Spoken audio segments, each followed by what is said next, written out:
Hi, this is called Hanukkah in Alaska, and it's by Barbara Brown and illustrated by Stacy Shute.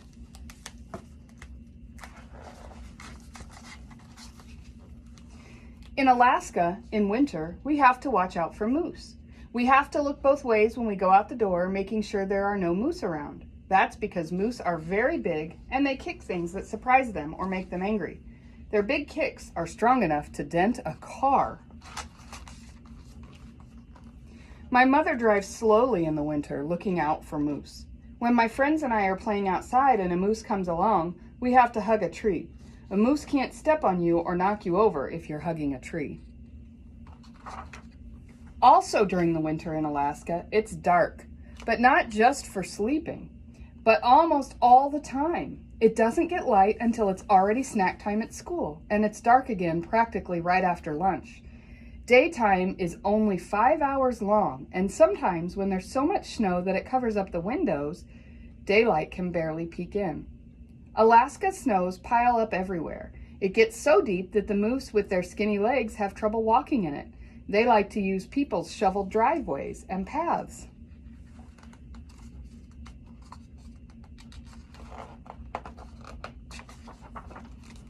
That's why a moose lives in our backyard. He wandered up our driveway, found a good spot where he could nibble at our trees, and decided to stay.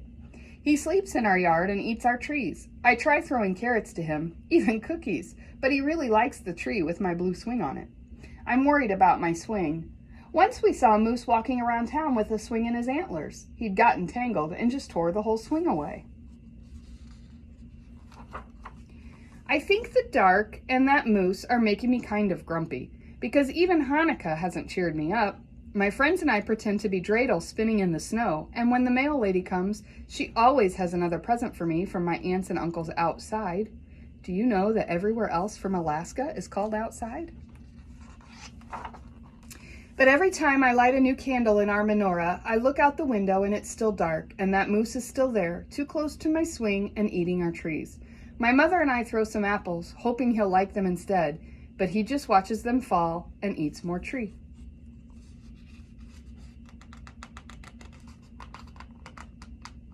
I'm having a time with these pages.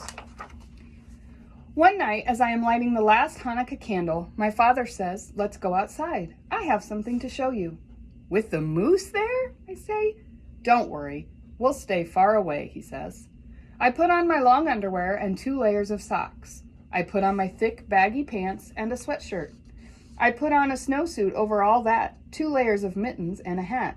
Still, it's freezing cold outside and it's very dark, and I do not like being anywhere near that moose. I want that moose away from my swing. "Dad, what are we waiting for?" "Just wait. You'll see." But he's looking at the sky.